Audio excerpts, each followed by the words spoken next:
महाराष्ट्र में जारी राजनीतिक उथल-पुथल के बीच प्रवर्तन निदेशालय यानी ईडी ने शिवसेना सांसद संजय राउत को जमीन घोटाले के एक मामले में समन भेजा है। इस घोटाले को पात्राचौल मामले के नाम से जाना जाता है। संजय राउत को 28 जून को ईडी के सामने पेश होना होगा। इस समन पर शिवसेना ने कहा है कि ईडी बीजेपी की भक्ति का उदाहरण पेश कर रही है। वहीं संजय राउत ने इसे उनके खिलाफ साजिश बताया है। मुंबई के उत्तरी भाग में गोरेगांव नाम का एक उपनगर है। यहाँ एक इलाका है सिद्धार्थ नगर। इसी सिद्धार्थ नगर को पात्राचौल के नाम से भी जाना जाता है। पात्राचौल में 47 एकड़ में कुल 672 घर बने हुए हैं। साल 2008 में Maharashtra housing and area development authority ने पात्राचौल को रीडेवलप करने का प्रोजेक्ट तैयार किया और कॉन्ट्रैक्ट दिया गुरु आशीष कंस्ट्रक्शन प्राइवेट लिमिटेड यानी GACPL को। इस प्रोजेक्ट के तहत पात्राचौल के लोगों का पुनर्निवास भी करना था। प्रोजेक्ट के लिए एक एग्रीमेंट साइन हुआ। इसमें 3 पार्टियां शामिल हुई, GACPL, पात्राचौल में रहने वाले लोगों का समूह और MHADA। एग्रीमेंट के तहत GAPCL को पात्राचौल के लोगों को 672 फ्लैट उपलब्ध कराने थे। MHADA के लिए फ्लैट्स डेवलप करने थे और बची हुई जमीन को प्राइवेट डेवलपर्स को बेचना था। इधर 14 साल बीतने के बाद भी पात्राचौल के लोगों को फ्लैट्स का इंतजार है।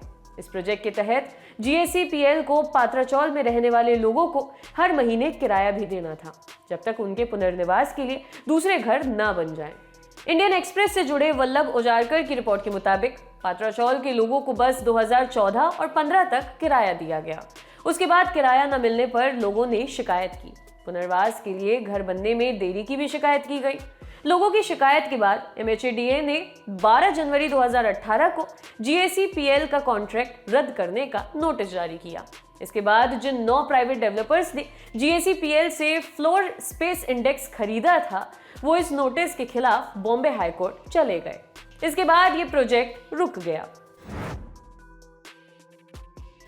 ईडी का कहना है कि प्रवीण राउत और GACPL के दूसरे डायरेक्टर्स ने MHADA को गुमराह किया।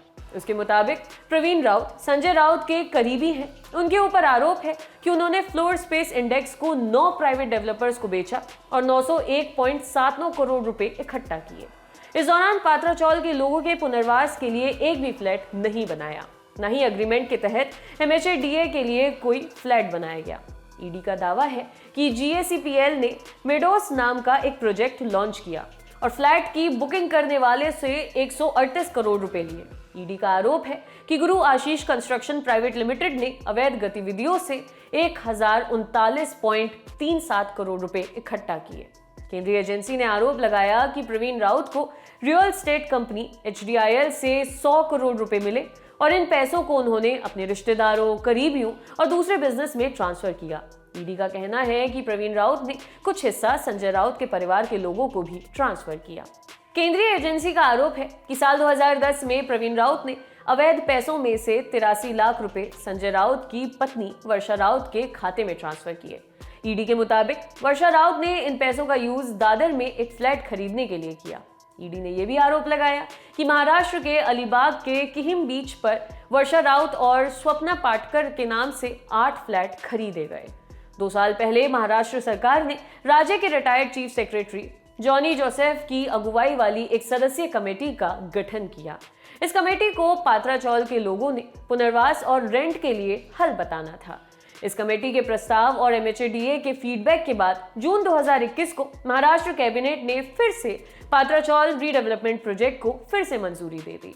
इस संबंध में सरकारी प्रस्ताव जुलाई 2021 में जारी किया गया।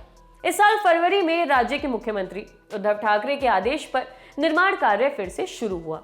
अब इस प्रोजेक्ट को पूरा करने की जिम्मेदारी MHADA की है। Maharashtra housing and area development authority को 650 वर्ग फुट कारपेट एरिया क्षेत्र के 672 फ्लैट तैयार करने हैं। देखते रहिए दी लल्लन टॉप। शुक्रिया।